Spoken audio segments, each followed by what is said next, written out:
Silence. अरे भाई, मुझे दक्षिणेश्वर मंदिर और बेलूर मठ आकर राज्य की जनता की सेवा करने का और बल मिला है। राज्य का प्रथम सेवक होने के नाते मेरा एक ही काम है कि राज्य में खुशहाली हो। जो भारी संकट से हम गुजर रहे हैं उस कसौटी को हम पार करें, सब मिलकर पार करें।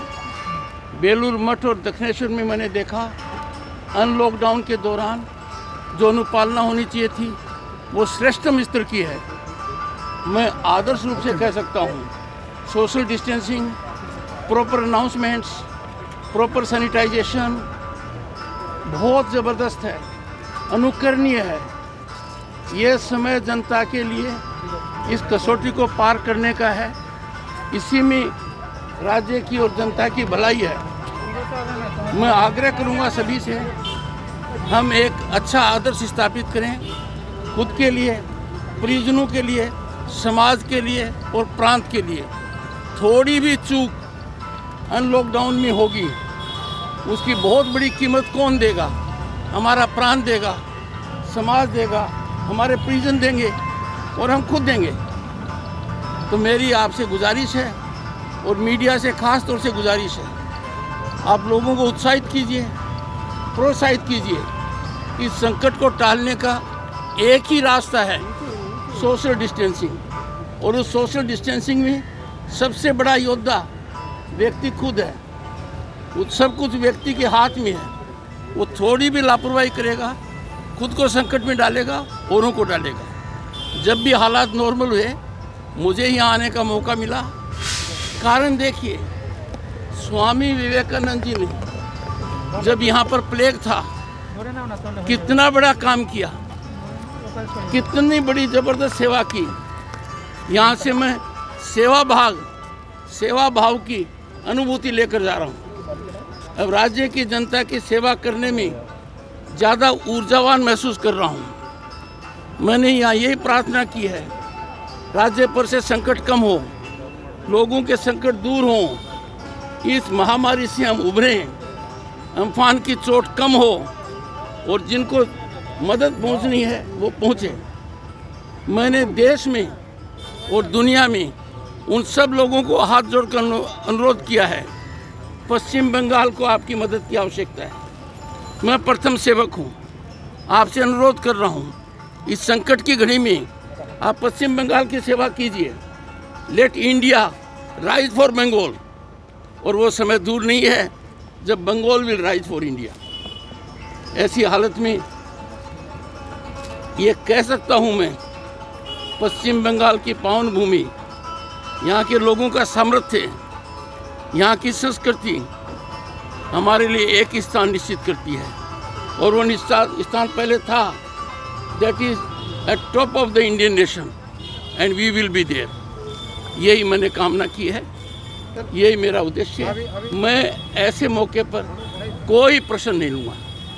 आपसे अनुरोध करूँगा, भारत की सेना ने बहुत ज़बरदस्त कार्य किया है। हमारे यहाँ के सपूत भी शहीद हुए हैं, मैं उनको नमन करता हूँ। भारत की फौज में जो लोग कार्यरत हैं वो सर्व लुटाने को तैयार हैं। किसके लिए?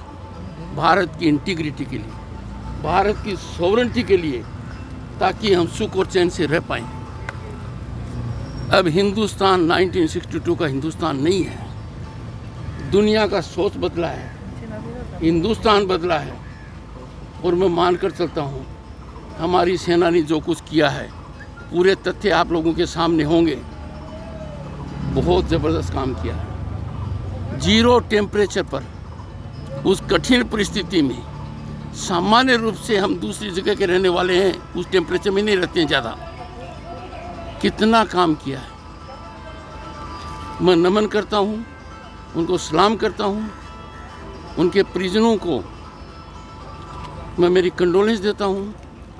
और अपने यहाँ से जो लोग हैं, 2 के नाम मुझे मिले हैं, मैं उनके घर जाकर उनसे चर्चा करूँगा। ऐसा मैंने पुलवामा के शहीदों के लिए किया है।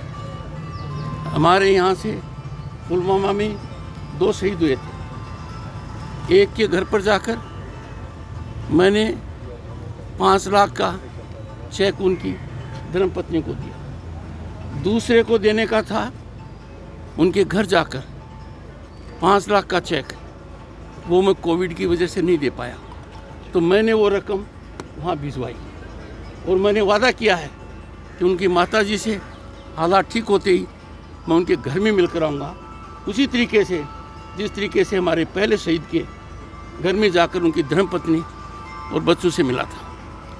यदि अगर हम हमारे सैनिकों के परिवारों के शहीदों के पीछे नहीं खड़े रहेंगे तो हम हमारे संस्कृति का अनादर करेंगे। हमारे सबका कर्तव्य है कि हम उनको उतना सम्मान दें ताकि थोड़ा बहुत उनका दुख कम हो पाए। नमस्कार।